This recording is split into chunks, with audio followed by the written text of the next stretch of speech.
Next जो case है वो है field at A distance d from a straight charged line charge. अब ये एक लाइन चार्ज है जिस पे चार्ज पेरेंट लेंथ लैम्डा लिखा हुआ है और यूनिफॉर्मली चार्ज लाइन चार्ज है। उसके कारण d डिस्टेंस पे यहां पर फील्ड पता करना है। तो इसमें देखो ये वाला जो फॉर्मूला है ये आपके स्कूल के सिलेबस में नहीं है, लेकिन जेई में है। आईटी में क्वेश्चंस इस तरह के बहुत आते हैं, है ना। तो कैसे करना होगा, यहाँ पर अगर फील्ड पता करना है तो इस चार्ज्ड लाइन पे एलिमेंट्स लेने होंगे छोटे छोटे, जिनको पॉइंट चार्ज की तरह से ट्रीट कर सके। और फिर उस एलिमेंट की वजह से, जैसे यहाँ कोई एलिमेंट लिए तो उस एलिमेंट की वजह से यहाँ जो फील्ड बना लिखना होगा, उस फील्ड का एक्स और वाई कॉम्पोनेंट तोड़ना होगा और फिर इंटीग्रेट करके सारे एलिमेंट्स के कारण जो फील्ड बना उसको जोड़ा जाएगा, इंटीग्रेट किया जाएगा। तो टोटल एक्स में कितना फील्ड बना, वाई में कितना फील्ड बना, ये पता चलेगा। तो वही इंटीग्रेशन करने के बाद एक्स में नेट जो फील्ड आता है वो यहाँ लिखा हुआ है, इतना फील्ड आता है एक्स के लैम्डा बाई डी। डी क्या है, इस लाइन से इस पॉइंट का दूरी, कौन से पॉइंट का, जहां फील्ड बताना है उस पॉइंट का लाइन से परपेंडिकुलर डिस्टेंस। तो के lambda by d sine theta 1 plus sine theta 2। Theta 1 theta 2 ये एंगल्स हैं। देखो क्या कह रहे हैं, इस लाइन से डी दूरी पर एक पॉइंट था, उस पॉइंट पर फील्ड बताना था, तो पहले उस पॉइंट से इस लाइन पर परपेंडिकुलर ड्रॉप कर दिए, ये परपेंडिकुलर डिस्टेंस डी हो गया। अब यहां इस परपेंडिकुलर से, अब देखो ये दो एंगल्स ड्रॉ किए गए, थीटा 1 और थीटा 2। इस लाइन के एंड्स को ज्वाइन किए पहले इस पॉइंट से, डॉटेड लाइन से नहीं, फिर इस परपेंडिकुलर से ऊपर वाले एंड से जो लाइन आया था वो कितना एंगल बना रहा है, थीटा 1। देखो एरो के साथ दिखाए हैं, मतलब क्लॉकवाइज सेंस में घूम के देखे कि एंगल कितना बना। और फिर दूसरी तरफ गए, थीटा 2 देखो दूसरी तरफ, दूसरा जो एंड है वो कितना एंगल बना रहा है, वो थीटा 2 है, दूसरी तरफ घूम के लिखा हुआ है। तो ये थीटा 1 और थीटा 2 एंगल्स हो गए, यहां पर पुट कर देना इस फॉर्मूले में, k lambda by d sine theta 1 plus sine theta 2। तो एक्स कॉम्पोनेंट ऑफ फील्ड मिल गया। Similarly y component of field का फॉर्मूला इतना आएगा, k lambda by d cos theta 1 plus cos theta 1 minus cos theta 2। ये theta 1 है, ये theta 2 है, cos theta 1 minus cos theta 2 लिख देंगे, ई वाई आएगा। देखो ये डेरिवेशन कैसे हुआ, ये तो आपसे कोई पूछने वाला है नहीं, जेई में डेरिवेशन पूछता नहीं और स्कूल में ये है नहीं। फॉर्मूला लेकिन जरूर याद करना है और थोड़ा समझदारी से याद करना है, गलती ना होने पाए। तो देखो कैसे, हम एक बार इसको लिख के बताते हैं। ये कोई लाइन चार्ज है और ये परपेंडिकुलर डिस्टेंस d पर यहां एक पॉइंट है ना, यहां पर फील्ड पता करना था, ये d डिस्टेंस है, ये परपेंडिकुलर है। तो सबसे पहले दोनों एंड्स को यहां से ज्वाइन करिए, लाइन के दोनों एंड्स को ज्वाइन करिए। एक एंड ऊपर वाले एंड की तरफ गए, उसको थीटा 1 लिख दिए, और नीचे वाले एंड की तरफ एंटी क्लॉकवाइज, दोनों अपोजिट सेंस में जा रहे हैं, क्लॉकवाइज गए तो एंटी क्लॉकवाइज गए, और इसको थीटा 2 लिख दिए। यहां पर EX और EY बना लिए। EX तो सीधा सीधा यहां से इसी लाइन परपेंडिकुलर जो लाइन बनाया था डिस्टेंस उसकी तरफ, और EY ऊपर की तरफ बना दिए, लाइन के पैरेलल, जो गिवन लाइन है उसके पैरेलल और ऊपर की तरफ। और EX और EY का जो फॉर्मूला है उसमें पुट कर दिए। तो दिस इज इक्वल टू के lambda by d sine theta 1 plus sine theta 2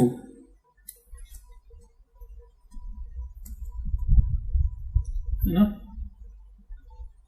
और EY लिख दिए के lambda by d cos theta 1 minus cos theta 2। चलिए थोड़ा इसमें एक चेंज करके दिखाते हैं आपको। देखो मान लो कि ये कोई लाइन है ना, और जो पॉइंट है जहां फील्ड बताना है वो इस लाइन के थोड़ा बाहर आए और परपेंडिकुलर यहां पर पॉइंट है, ये परपेंडिकुलर यहां पर एक पॉइंट है d डिस्टेंस पे, लाइन चार्ज बस यहीं तक है, यहां से यहां तक। यहां पर इस पॉइंट पर फील्ड पता करना है ना। तो कैसे करेंगे, देखो θ1 θ2 कितना लिखेंगे, तो ये अपर एंड को ज्वाइन किए और अपर एंड यहां से जो एंगल बनाएगा ये θ1 होगा। तो पिछले बार जैसा ही है, देखो यहां पर जो था θ1 वैसा ही अपर एंड जितना एंगल बनाया उसको θ1 लिख दिए। लोअर एंड यहां से ज्वाइन किए, लोअर एंड ने जो इस लाइंस के साथ एंगल बनाया है वो इधर की तरफ है ऐसा θ2, लेकिन देखो क्या हुआ, पिछली बार क्या कह रहे थे हम, अपर एंड के लिए क्लॉकवाइज घूम के लिखे थे, लोअर एंड के लिए एंटी क्लॉकवाइज आए थे। और यहां पर देखो लोअर एंड एंटी क्लॉकवाइज जाना चाहिए था ना, क्लॉकवाइज जाना पड़ रहा है। तो सिंपली क्या करेंगे, ये एंगल अगर मान लो ये एंगल 30 डिग्री था, तो जब फॉर्मूले में पुट करेंगे तो -30 डिग्री पुट करेंगे साइन के साथ। ये सोचेंगे कि ये एंटी क्लॉकवाइज जाना था, क्लॉकवाइज जाना पड़ा, उल्टे सेंस में गए हैं, इसलिए अगर ये 30 है तो θ2 की जगह -30 डिग्री पुट कर देना है, बस आंसर आ जाएगा। अब यहां पे जैसे EX और EY मान लिए, जैसे माने थे EX EY मान लिए, EX EY में वैल्यू पुट किए, तो this is equal to k lambda by d sine θ1 plus sine θ2, है ना। जैसे कि मान लो θ1 है 60 डिग्री और θ2 की जगह -30 लिखना है, तो ये हो गया k lambda by d sine 60 degree plus sine of कितना -30 डिग्री, मतलब माइनस साइन 30 डिग्री हो जाएगा। k lambda by d √3/2 -1/2। उस तरह से आप EY लिख रहे हैं, EY is equal to k lambda by d cos θ1 cos 60 degree minus cos θ2 माइनस cos -30 डिग्री, तो this is equal to k lambda by d cos 60 degree 1/2 minus cos -30 is same as cos 30, मतलब √3/2, है ना। तो ये answer आने वाला है EX और EY का। अच्छा, EX EY लिखना किधर किधर है, ये जो D परपेंडिकुलर डिस्टेंस बनाए थे उसी के अलोंग EX लिख देना है और लाइन के पैरेलल EY लिख देना है ऊपर की तरफ, और EX EY का वैल्यू जो फॉर्मूला है उसके हिसाब से पुट कर देना है, तो आंसर आता है। चलिए, तो ये EX और EY का फॉर्मूला हो गया। यहां पर नीचे एक नोट भी लिखा हुआ है, लिखा है net electric field will always be along angle bisector of angle APB। यहां पर ये पॉइंट ऊपर वाला जो पॉइंट है वो A है, ये जो पॉइंट है जहां फील्ड बताना है वो P है, और यहां पर नीचे जो पॉइंट है वो B है।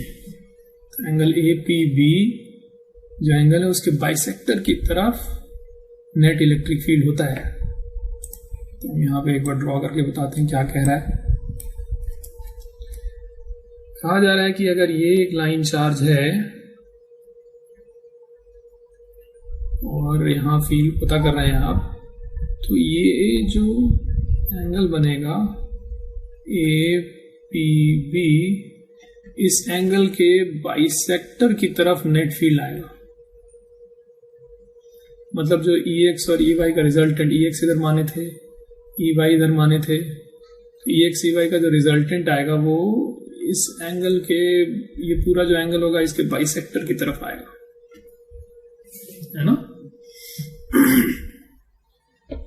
अब ये जो एंगल बाइसेक्टर वाला नोट है इसको वैसे प्रूव भी किया जा सकता है, या आप खुद भी ट्राई कर सकते हैं। एक बार प्रूव करने का ट्राई करिएगा, और नहीं होता है तो फिर इस पे बात की जाएगी, हम प्रूव कर देंगे। लेकिन ये आसान बात है, थोड़ा सा ट्रिग्नोमेट्री यूज करेंगे तो ये प्रूव कर सकते हैं आप, है ना। चलिए, नेक्स्ट पॉइंट में लिखा हुआ है कि using the above formula field at distance d from infinitely long line charge is 2k lambda by d, ex is 2k lambda by d and ey is 0.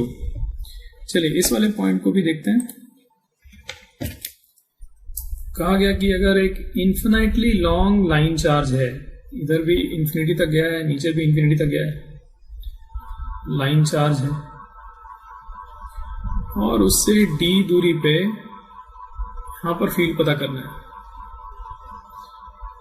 तो सबसे पहले दोनों एंड्स ज्वाइन करके θ1 और θ2 कितने कितने हैं ये पता कर लिया जाए। तो यहां से जब ऊपर वाला एंड को ज्वाइन करना चाहेंगे, तो ऊपर वाला एंड तो इंफिनिटी तक गया है, तो यहां से जो लाइन बनेगी ऊपर वाले एंड को ज्वाइन करने के लिए, वो ये जो θ1 एंगल होगा ये तो 90 डिग्री हो जाएगा। इसी तरह से नीचे वाला एंड भी नीचे इंफिनिटी तक गया है, तो इधर से जो लाइन बनेगी नीचे वाले एंड को ज्वाइन करने के लिए वो इधर से 90 डिग्री पे होगी, θ2 भी 90 डिग्री होगी, है ना। तो जब ex और ey लिखेंगे तो ex will be equal to k lambda by d sine 90 degrees plus sine 90 degrees, sine θ1 plus sine θ2, है ना। तो this will be equal to, ये साइन 91 हो जाएगा, sine 91 2k lambda by d, और ey जब लिख रहे होंगे तो that is 2k lambda by d into cos 90 degrees minus cos 90 degrees, 0 minus 0 that is 0। तो इसका मतलब एक इन्फिनाइटली लॉन्ग लाइन चार्ज हो तो केवल ex मिलेगा, जो कि इतना होगा 2k lambda by d, ey तो 0 हो चुका, तो यही आंसर हो जाएगा। तो वही लिखा है नेक्स्ट पॉइंट में। अच्छा, इसको थोड़ा सा और एक बात करते हैं। अगर एक सेमी इन्फिनाइट लाइन चार्ज हो, मतलब एक तरफ इंफिनिटी तक गया हो और दूसरी तरफ यहाँ पे एंड हो जाए, दूसरी तरफ ना जाए, और परपेंडिकुलर डिस्टेंस d दूरी पे यहाँ पर फील्ड बताना है, तो क्या होगा? इस लाइन चार्ज के कारण ex और ey पता करने जा रहे हैं,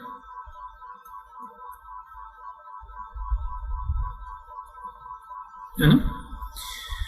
तो नीचे वाला जो एंड है जो θ2 देता है, जब उसको ज्वाइन करेंगे यहां से, तो वो तो एंगल 90 डिग्रीज हो गया θ2,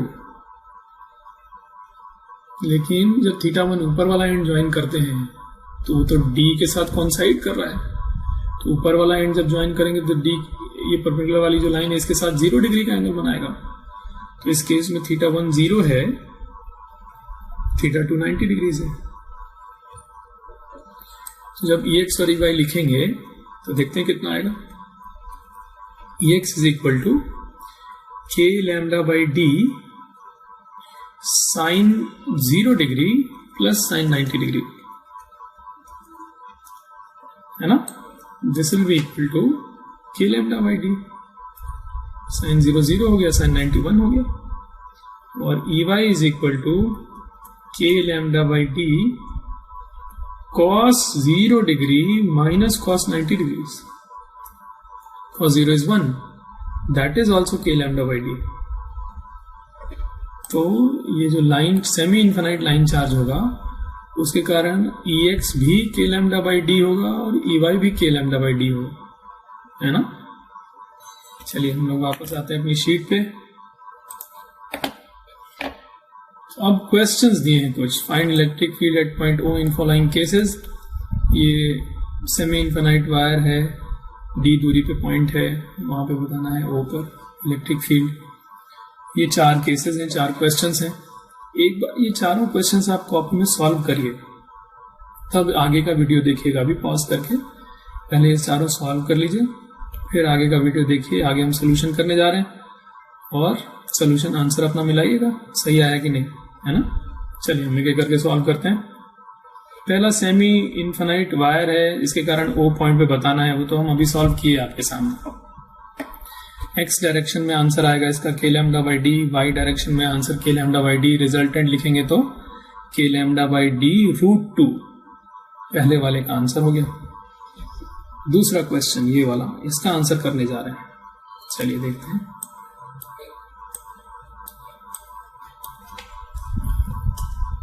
पहले एक सेमी इन्फिनाइट ऐसा हॉरिजॉन्टल लाइन चार्ज लेते हैं।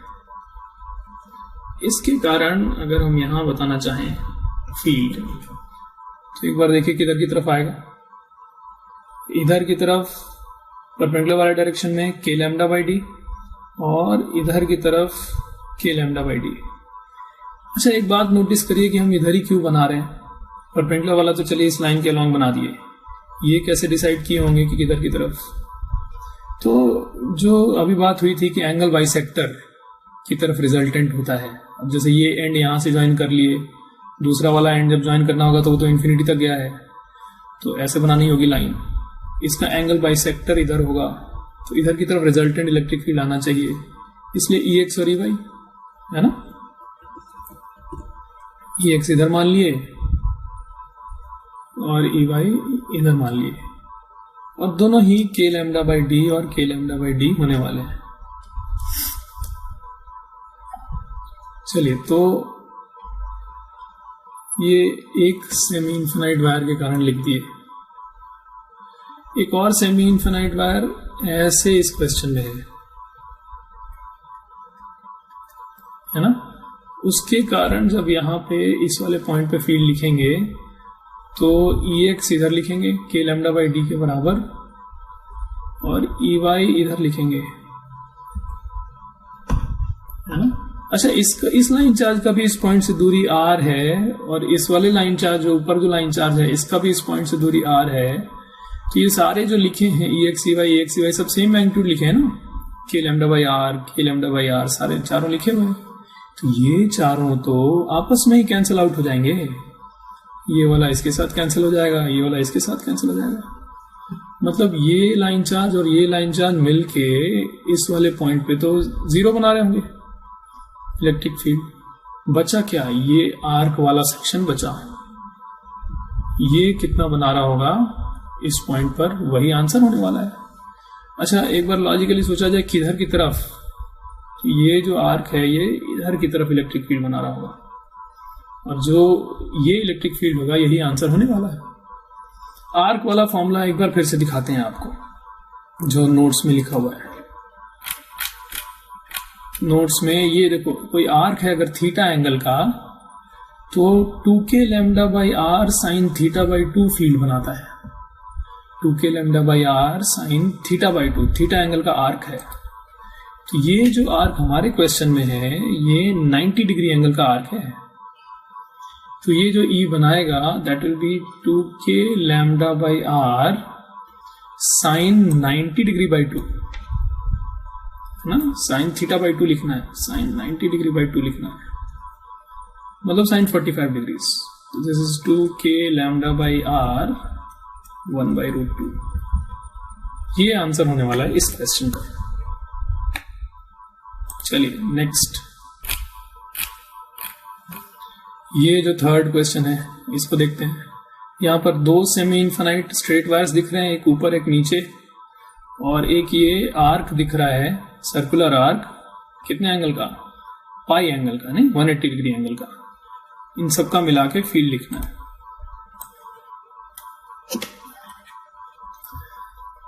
तो ये जो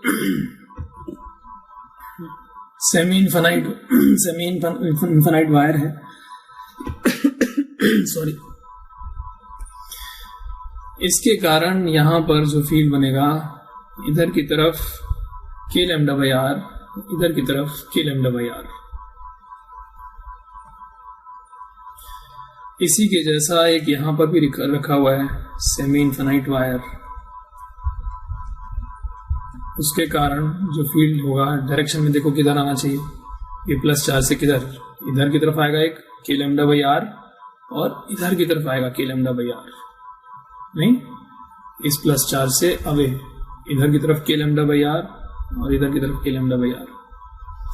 फाइनली इन दोनों का जब मिला के देखेंगे तो ये वाला और ये वाला k lambda by r cut जाएगा, और ये दोनों मिला के 2k lambda by r left side में, तो ये वाला लाइन चार्ज और ये वाला लाइन चार्ज मिलके 2k लैम्डा बाई आर बना रहे होंगे। अब बच गया सर्कुलर आर्क, ये 90 डिग्री का जो आर्क है, ये इस पॉइंट पर इधर की तरफ फील्ड बना रहा होगा, और कितना 2k lambda by are, formula क्या है साइन थीटा बाई 2, ये पूरा एंगल है 180 डिग्रीज अपॉन 2, थीटा बाई 2 लिख दिए, तो मतलब साइन 90 डिग्री दैट इज 1, तो मतलब ये भी 2k लैम्डा बाई आर है, और ये दोनों लाइन चार्ज मिलके भी 2k लैम्डा बाई आर बनाए थे, तो ये दोनों कैंसिल होके नेट यहाँ पे 0 इलेक्ट्रिक फील्ड बन रहा हो, तो इस क्वेश्चन का आंसर है 0। चलिए नेक्स्ट, लास्ट क्वेश्चन में ये एक रिंग है जिसके आधे पोर्शन में पॉजिटिव चार्ज दे दिए, आधे पोर्शन में नेगेटिव चार्ज, और सेंटर पे इलेक्ट्रिक फील्ड बताना है। चलिए तो देखा जाए,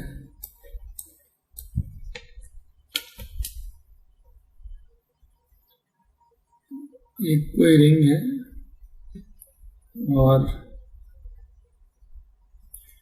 आधे पोर्शन में पॉजिटिव चार्ज है, तो ये पॉजिटिव चार्ज अपने से दूर इधर की तरफ फील्ड बना रहा होगा।